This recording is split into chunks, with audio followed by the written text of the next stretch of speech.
Have you ever noticed how different your body feels around different people? Some people walk into the room and before they've even said a word, your shoulders tighten. You start choosing your words carefully.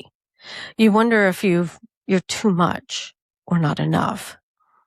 You replay conversations on the drive home, questioning everything you said. And then there are those rare people, the ones who somehow make your nervous system sigh. You don't have to perform. You don't have to prove yourself. You don't have to earn your place.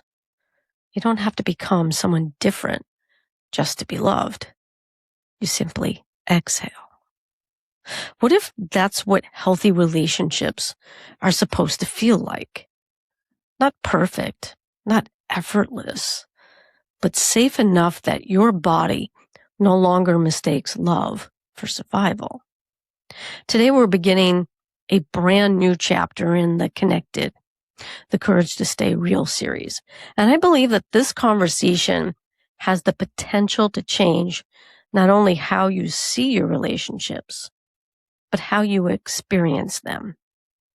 Because after spending the last 5 weeks learning to come home to yourself, it's time to discover what happens when you bring that whole grounded version of yourself into relationships with others. Welcome to the Soul Talk podcast. I'm Marybeth Hrim, and if we've never met before, I'm so grateful you found your way here. Because for nearly 3 decades, I've had the privilege of sitting with people through some of the most beautiful and painful moments of their lives. As a therapist, a coach, and student of human connection, one thing I've learned is this. Most people don't struggle because they don't want healthy relationships. They struggle because they've never experienced one that felt truly safe. Here on this podcast, we explore what it means to build a life and relationships that are rooted in authenticity instead of fear. And if these conversations encourage you, I hope that you'll subscribe to my YouTube channel, share this episode with someone you love, and leave a review. It truly helps more people discover this community. And if you'd like to continue these conversations throughout the week, I'd love to have you join me on Substack, where I share reflections, encouragement, and practical tools for living with greater intention.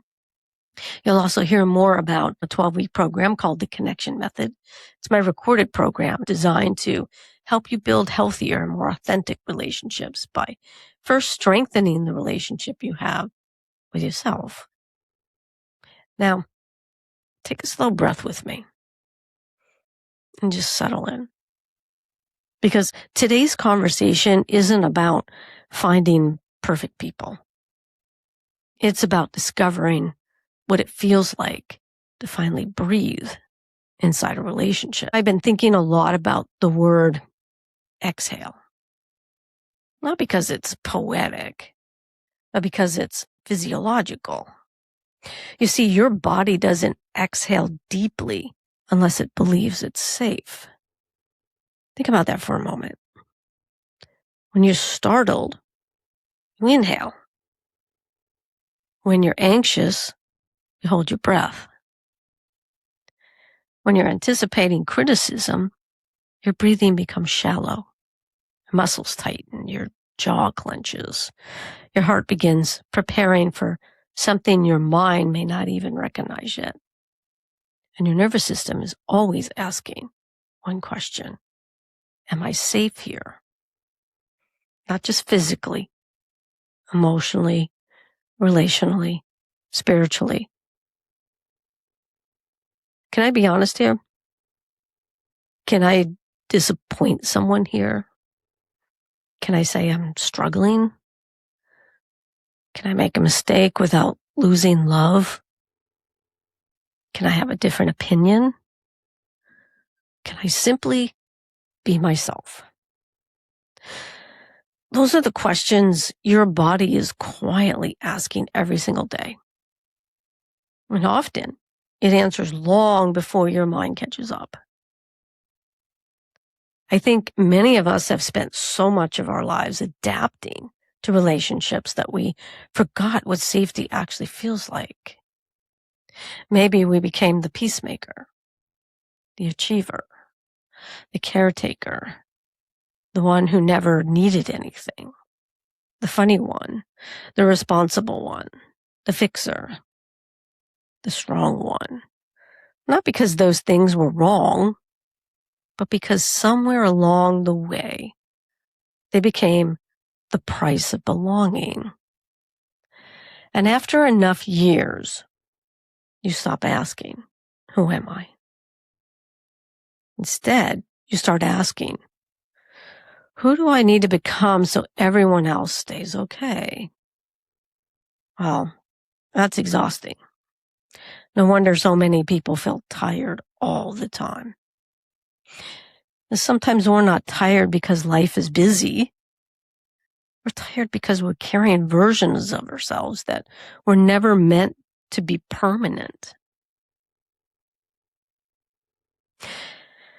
I'd like to tell you something I've observed over the years of working with people. Most of us don't walk into relationships asking, can I trust this person? We walk in asking, will they like me? That's a huge difference. And one question centers the other person. The other question honors yourself. Imagine how differently our relationships might unfold if instead of spending all our energy trying to be chosen, we become curious about whether this relationship allows us to remain ourselves. Not whether someone is impressed, not whether they approve, not whether they validate us every moment, but whether we can breathe, whether we can tell the truth, whether we can rest. I've often thought about how children fall asleep. Have you noticed? When they feel safe, their whole body softens. Their breathing slows. Their hands unclench. They don't have to remind themselves to relax. Safety does that. Where adults aren't much different. We simply become better at hiding our tension. We smile. We accomplish. We stay busy. We convince ourselves everything is fine. Meanwhile, our shoulders stay lifted. Our stomach remains tight. Our thoughts never stop racing. And our bodies whisper, I don't feel safe. Even if our words say everything's okay, one of the greatest gifts you can give yourself is learning to listen to those whispers instead of waiting until they become screams. One of my favorite images is this. Imagine walking through life carrying a backpack full of stones. Each stone represents something you've had to carry, like fear, people-pleasing, perfectionism, old wounds, disappointments, the need to prove your worth. At first, you barely notice the weight because you've carried it for so long. It feels normal. Then one day you meet someone who doesn't ask you to carry it anymore. Not because they rescue you, but because they're safe enough that your shoulders naturally begin to lower. Your breathing slows. You laugh more easily. You don't rehearse conversations before they happen. You don't replay them afterward. You simply feel lighter. That's what safe relationships do. They don't erase your past. They don't stop adding unnecessary weight to your present. A safe relationship is not one where there's never disagreement. It's not one where no one gets hurt. It's not one where everything feels easy all the time. Healthy relationships still have misunderstandings. They still require repair. They still ask us to grow. But they don't require us to abandon ourselves in order to belong. That's the difference. When you can disagree and still feel loved. You can be honest and still feel accepted. You can have hard conversations without fearing the relationship will disappear. That's emotional safety. And once you've experienced that, you begin realizing just how much energy you've spent surviving relationships instead of resting inside them. So as we begin this week together, I want to leave you with one gentle question, not to answer quickly, just to carry with you. Think about the people in your life who helps your nervous system breathe, who allows you to laugh a little louder, to tell the truth a little easier, to feel a little more yourself. And just as importantly, how do people feel after they spent time with you? Do they leave feeling seen, heard, accepted, calmer, lighter? Because healthy relationships aren't just something we hope to find. They're something we learn to create. And that's exactly where we want to go next. So in our next conversation, we're going to explore why so many of us mistake emotional intensity for genuine intimacy, and how our earliest experiences quietly shape the relationships that we choose today. So take another deep breath as your shoulders soften. And remember, the healthiest relationships won't ask you to become someone else. They'll simply make it easier to become more fully yourself. The people who help your nervous system breathe. I mean, that may have sounded like a simple question, but for many people, it's actually a difficult one. Because if we're honest, many of us spent years believing that love is supposed to feel emotionally intense.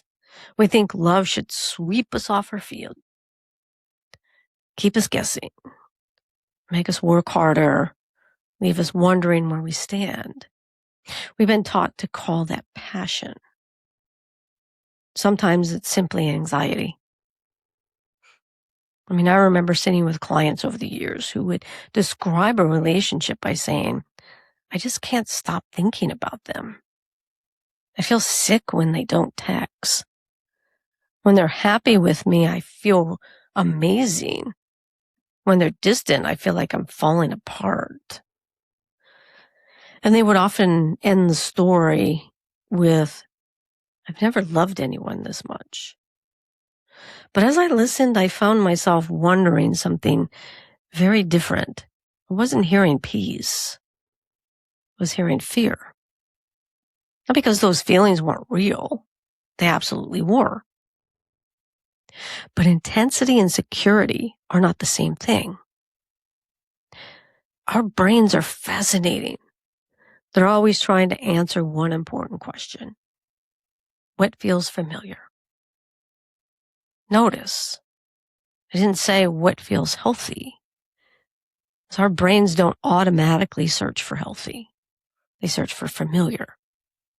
And sometimes those two things are very different.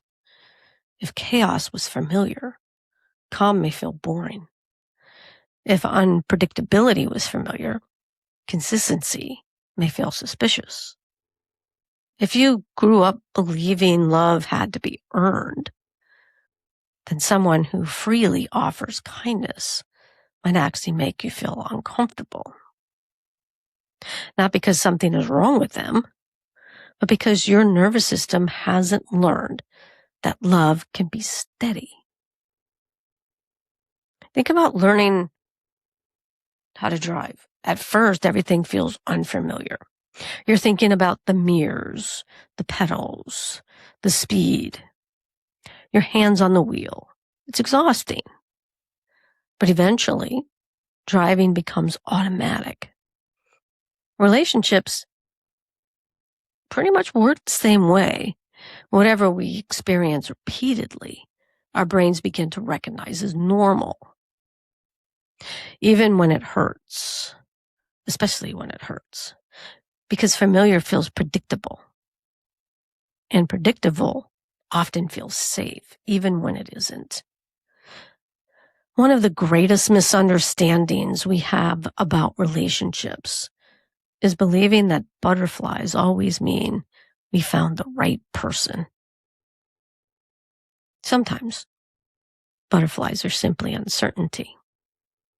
Sometimes they're excitement. Sometimes they're attraction. But sometimes they're your nervous system saying, I don't know what's about to happen. That's very different from saying I'm deeply connected.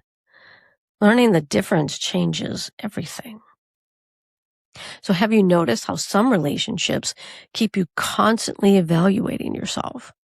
Did I say something wrong? Should I text again? Are they upset with me? Maybe I'm asking for too much. Maybe I should just stay quiet. That internal conversation can become so constant that we mistake it for love. But love isn't supposed to make you disappear. Love should make it safer to appear. So now let me say something that I hope brings you a little compassion. None of this means you've chosen poorly because you're weak, or because you're broken, or because you've somehow failed. It simply means your nervous system learned certain patterns long before you knew you had a choice. As children, we adapt. We learn what keeps us connected.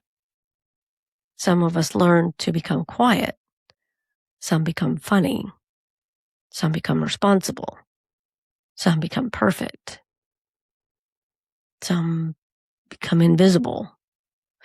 Those adaptations were incredibly wise because they helped us belong. They helped us survive. But survival strategies don't always know when life has changed. Sometimes they keep showing up long after they're needed. I often imagine it like this. Picture an old smoke alarm years ago. It saved your home. It alerted you whenever there was danger because it did exactly what it was designed to do. But now imagine that same alarm going off every time someone makes toast. The alarm isn't bad. It's just become overly sensitive. Our nervous systems can work that way too. When we've experienced criticism, rejection, or inconsistency, our internal alarm system can begin reacting to situations that aren't actually dangerous, like a delayed text message, someone needing space, a disagreement, silence. Immediately, our mind starts writing stories. They're leaving. I did something wrong. I'm not enough. Those stories feel true because our bodies remember old experiences, not because they reflect what's happening now. This is why slowing down is so important. Because when we pause, we give ourselves permission to ask, is this relationship asking me to perform or inviting me to be authentic? Those are very different experiences. One creates exhaustion. The other creates peace. One of my favorite questions is this. How do you feel about yourself after you've spent time with someone? Not how exciting they are. Not how attractive they are.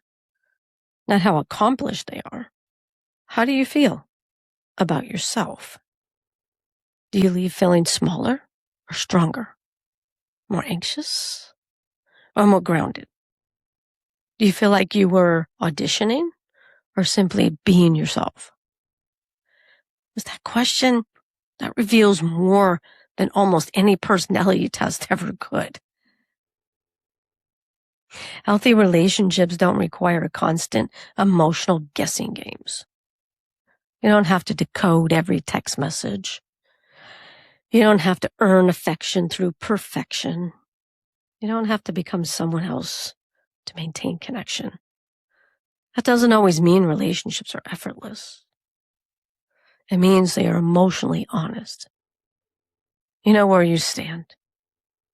You know how difficult conversations can happen without threatening the relationship itself.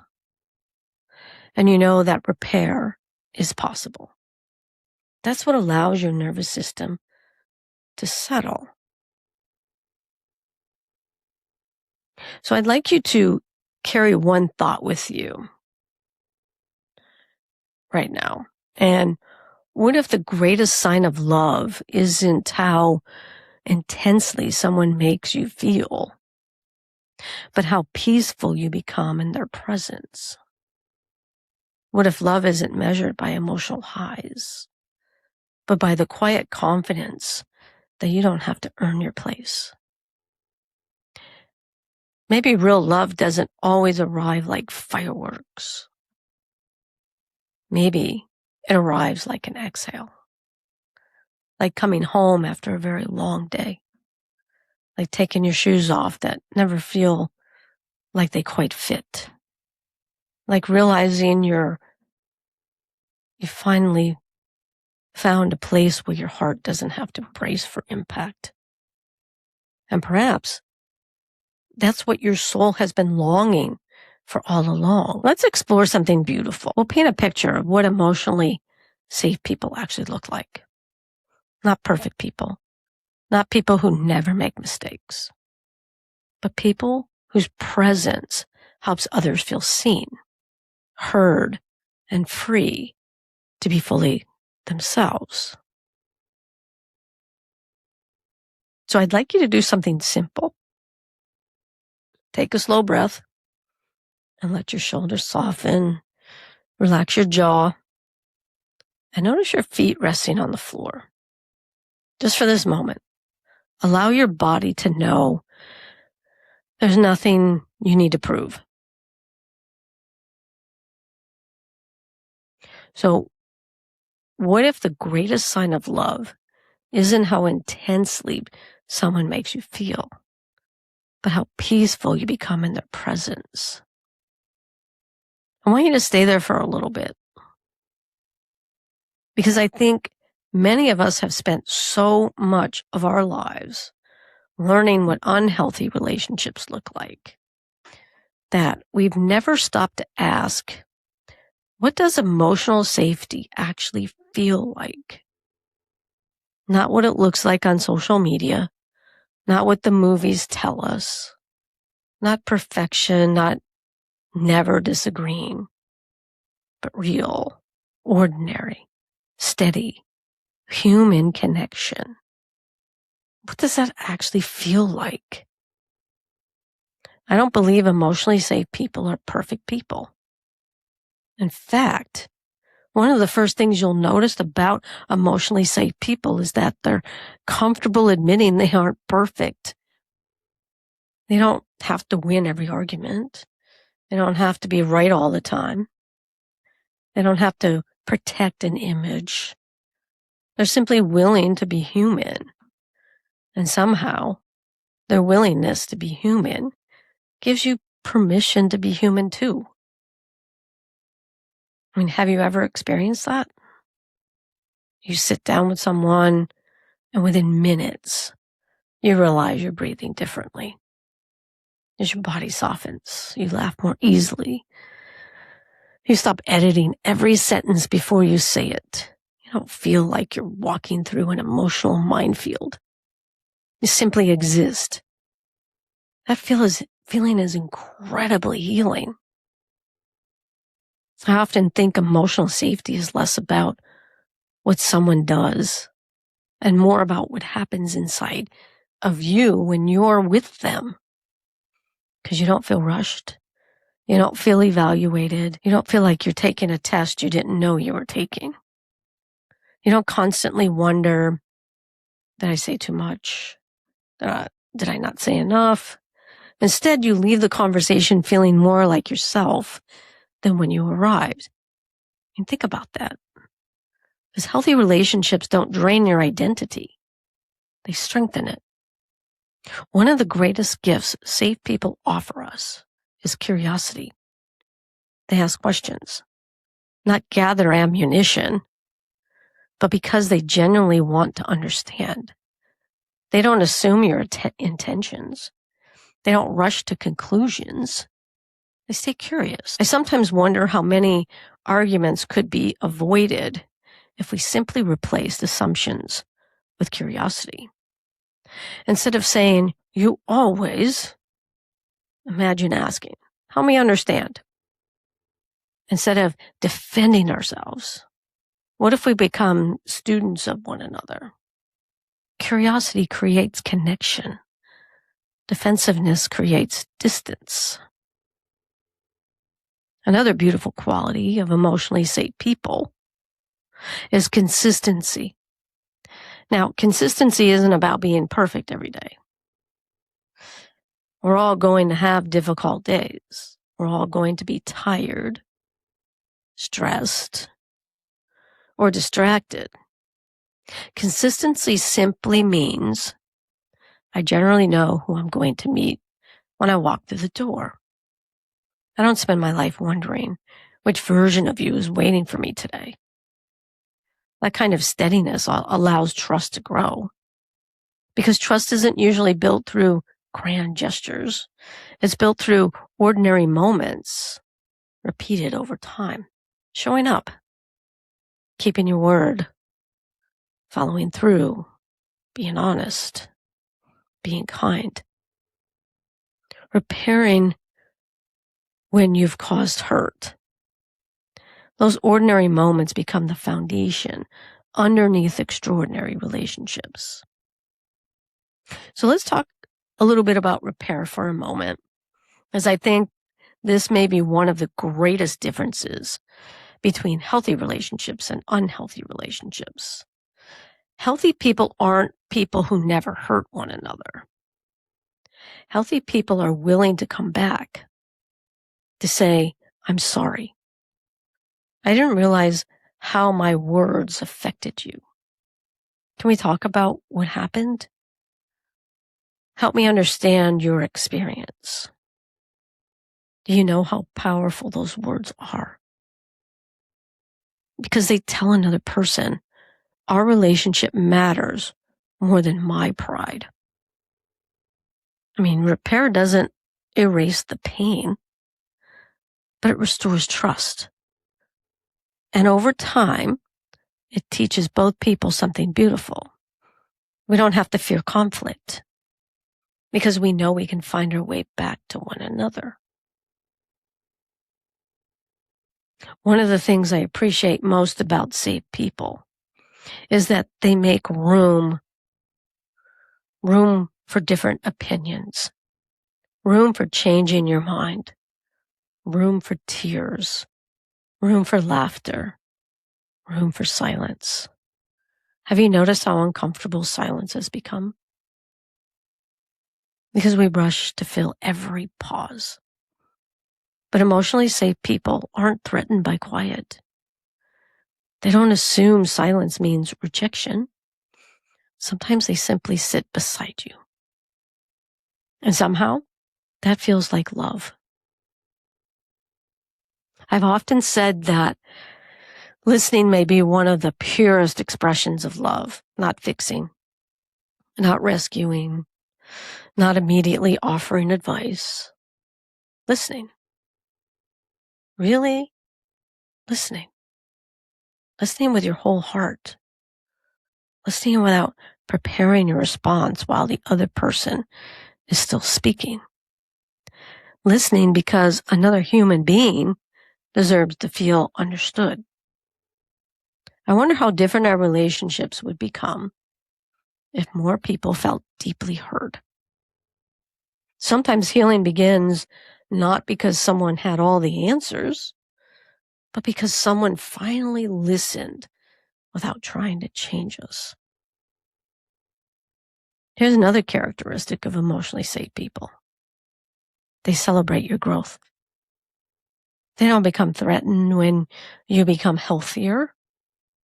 They don't punish your boundaries. They don't make you feel guilty for taking care of yourself. They don't confuse your healing with rejection. Instead, they cheer you on, even when your growth requires them to grow too. That's love. Love says, I want to know the truest version of you. Fear says, please stay the version that's easiest for me. Healthy relationships choose love again and again. I also want to say something that may surprise you. Safe people don't expect you to have it all together. In fact, they often make it safer to admit that you don't. You can say, I'm struggling today. I don't know what to do. I'm scared. I made a mistake. And instead of feeling ashamed, you feel supported. Imagine how much energy we spend pretending we're okay, pretending we're not hurt, pretending we don't need anyone. What if strength wasn't pretending? What if strength was allowing ourselves to be known? As I've gotten older, I've realized something. The relationships I treasure most are not necessarily the most exciting. They're the ones where I leave feeling peaceful, where I don't have to replay every conversation, where I know I can call on my hardest days, where laughter comes easily, where honesty is welcomed, where grace is offered generously. Those relationships are treasures. Not because they're perfect, but because they're safe enough for everyone to keep growing. So here's a couple of questions. The first is this for you to think about. Who in your life makes it easier to become the person you hope to be? Spend more time with these people. Protect those relationships. Nurture them. Tell them how much they matter. And the second question, perhaps the more important one, how do people feel after they spent time with you? Do they feel heard? Do they feel calmer? Do they feel accepted? Do they leave carrying more hope or more heaviness? Because every conversation, every interaction, every relationship leaves something behind. Maybe we become people who leave behind peace. So I'm going to bring this all together and bring this all home. Because while we all long for emotionally safe relationships, the greatest invitation is this, to become someone whose presence allow others to exhale. Not because we're perfect, but because we've learned to live from the inside out. And as we come to close this conversation today, I'd like to invite you to one more thing with me. Take a slow, deep breath in and let it go. Again, breathe in and slowly breathe out. Notice what your body feels like after spending this time reflecting. Maybe you feel hopeful. Maybe you feel emotional. Maybe you've realized there are relationships in your life that help you breathe. And maybe you've recognized some that don't. Whatever has come up for you today, receive it with compassion. Awareness is never the end of the story. It's the beginning of a new one. Throughout this episode, we've talked about relationships that let us exhale. We've talked about the nervous system, about emotional safety, and why we often mistake intensity for intimacy, about the people who make it easier to become ourselves. But I'd like to end by gently turning the mirror towards us. Because the most important relationship question may not be, how do I find emotionally safe people? It may be, how do I become one? That question changed the way I think about relationships. For years, like so many people, I thought the answer was finding better relationships. And certainly there are relationships that are unhealthy. There are relationships that require boundaries. There are relationships we may need to grieve or even leave. That's real. But after nearly 3 decades of sitting with people through heartbreak, healing, reconciliation, and growth, I've discovered something beautiful. Healthy relationships are rarely built by perfect people. They're built by people who keep choosing courage. The courage to listen. The courage to apologize. The courage to tell the truth kindly. The courage to stay present when conversations become uncomfortable. The courage to repair instead of retreat. The courage to remain connected without losing themselves. One of the greatest misconceptions about emotional safety is that it's something we receive. In reality, it's also something we offer. Think about the people in your own life. When someone shares something difficult with you, what happens inside of you? Do you immediately begin solving? Do you interrupt with your own story? Do you become uncomfortable with their emotions? Or do you make room? Sometimes the greatest gift we can offer another human being isn't advice. It's our presence, our calm, our willingness to sit beside someone without trying to rush them toward feeling better. I've learned that people rarely remember every word we said, but they almost always remember how they felt in our presence. Did they feel judged or understood? Did they feel hurried or heard? Did they feel like they had to earn compassion? Or did they discover it was already waiting for them? There's a quote I've carried with me for years. People may forget what you said, but they'll remember how you made them feel. I think that's especially true in relationships because our nervous systems remember. They remember who interrupted us, who dismissed us, who minimized our pain, but they also remember who stayed, who listened, who believed us, who welcomed our tears without trying to fix them, who celebrated our joy without making it about themselves. Those moments become part of us. And here's the beautiful part. We have the opportunity to become that kind of presence for someone else. I often imagine relationships like tending a garden. You can't force flowers to bloom. You create the conditions where growth becomes possible. You prepare the soil. You water consistently. You remove what chokes life. You make room for sunlight. You stay patient. Relationships are much the same. Trust grows where honesty is practiced.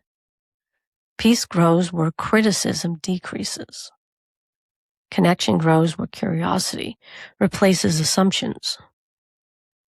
And love grows where grace is offered generously. We don't manufacture intimacy. We cultivate it. One conversation, one apology, one act of kindness, one honest moment at a time.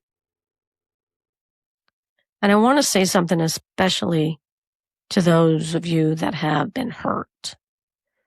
If you've experienced relationships where you had to shrink yourself, where your voice wasn't welcomed, where your needs were dismissed, where you felt you had to earn love every single day. Please hear this. Those experiences may explain your fears. They do not define your future. Healing doesn't happen by pretending the past didn't matter.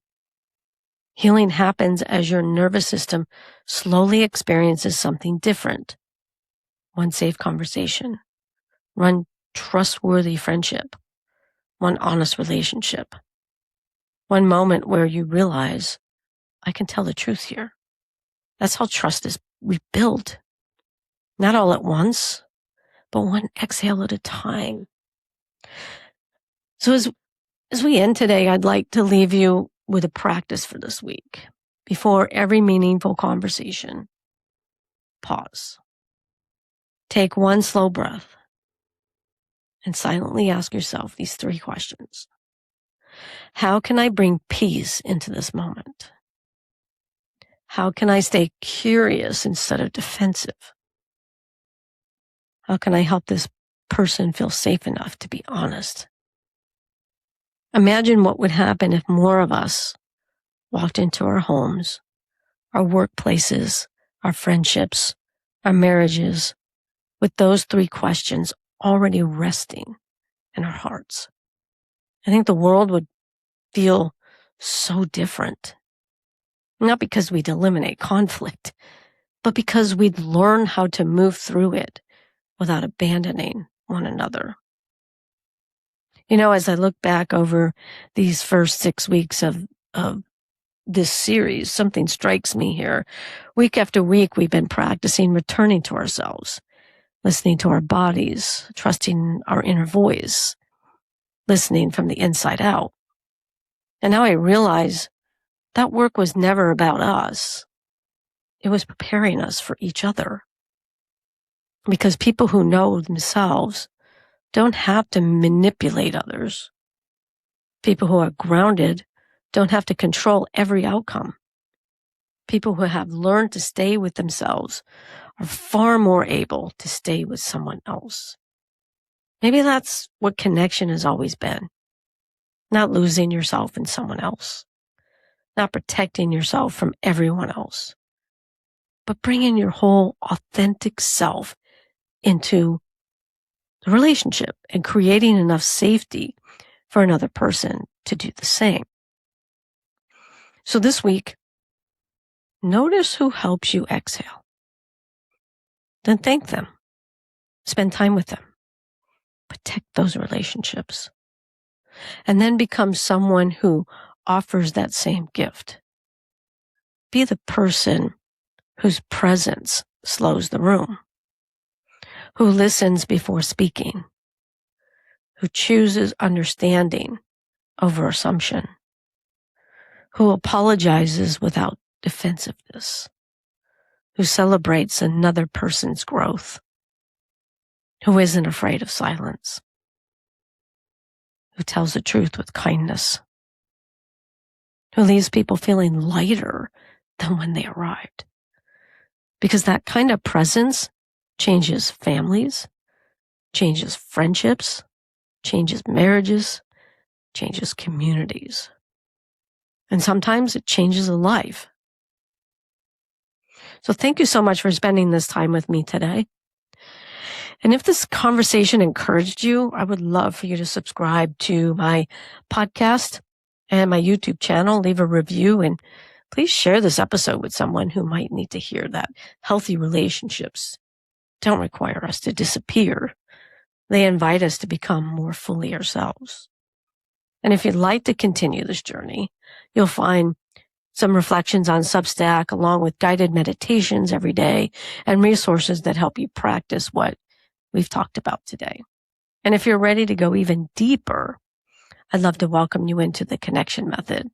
It's my 12-week recorded program where we explore step by step how to build relationships rooted in authenticity, emotional safety, and lasting connection. Next week, we're going to continue this conversation by exploring one of the greatest gifts we can offer another human being. And that's the courage to truly listen. Not to fix, not to convince, not to prepare a response, but to listen in a way that helps another person feel deeply seen. So take a deep breath, let your shoulders soften, be gentle with yourself. And remember, the healthiest relationships are not the ones that ask you to earn your place. They're the ones where love quietly whispers, you can rest here. So take good care of yourself this week. Until next time, I'm Marybeth Hrim.